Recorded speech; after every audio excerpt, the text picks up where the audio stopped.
I'm the Reverend Stephanie Parker, and I'm the interim rector at St. Paul's in Wilkesboro, North Carolina, which is one of our historic churches in the diocese since 1848.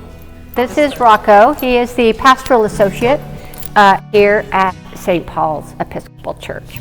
I am Bill Hurd, and I'm blessed to be part of the audio-visual team here in St. Paul's Episcopal Church in Wilkesboro, North Carolina.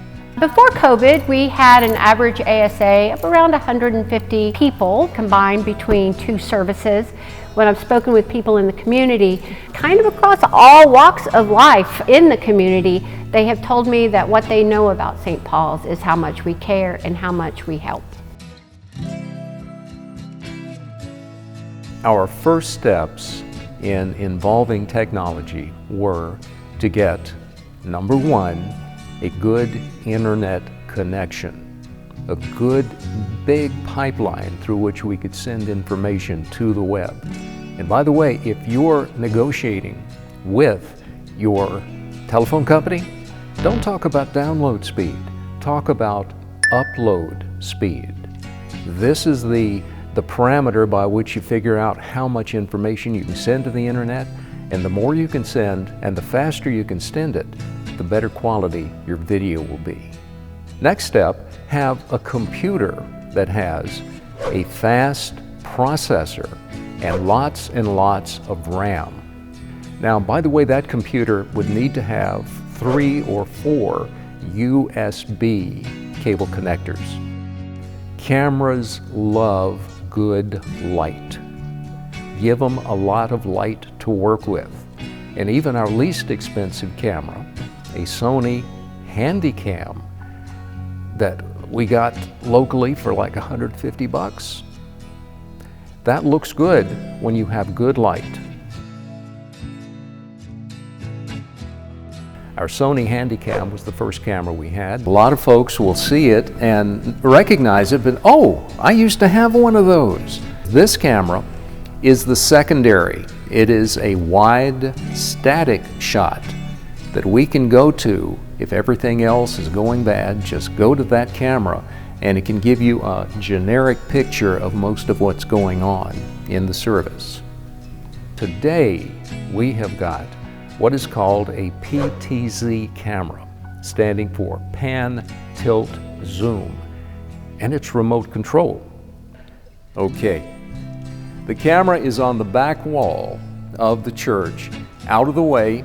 It's not where anyone can see it while they're worshiping. We can set up a variety of shots that we can hit the remote control and it will zoom and pan from one of those. Let's say we've got Mother Stephanie in the front of the church saying hello, talking about it, and then the beginning of the service.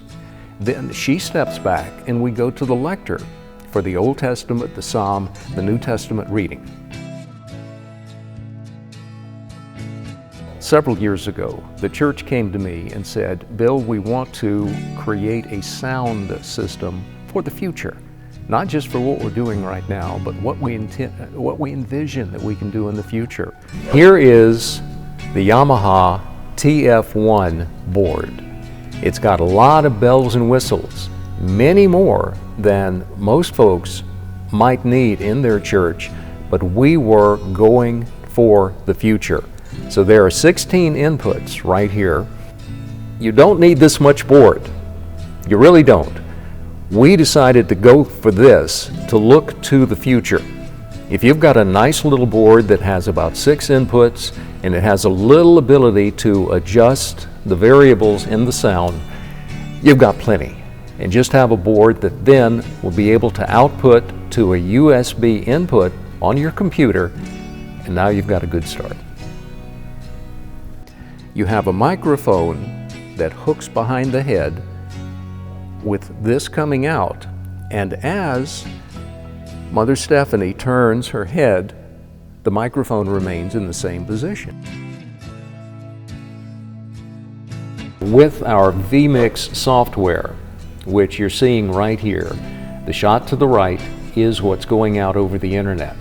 At a certain point, we like to change the shot, so I'm going to hit the button here, and there's your Sony Handycam.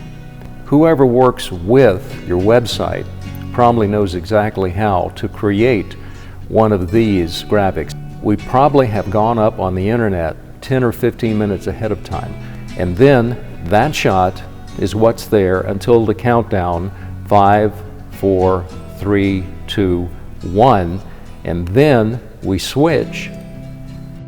I am just very thankful for the members of St. Paul's and how patient they have been as we have tried to adapt and learn new technologies. I'm very thankful for Bill Hurd, Rachel Minnick, and the rest of the tech crew who have brought me along into helping understand how we can make that service at home better. And there are a number of reasons why we will continue to live stream at home to better serve some of our members. Mostly, I am just very thankful that I have wonderful lay ministers here at St. Paul's who can make this happen for our parish.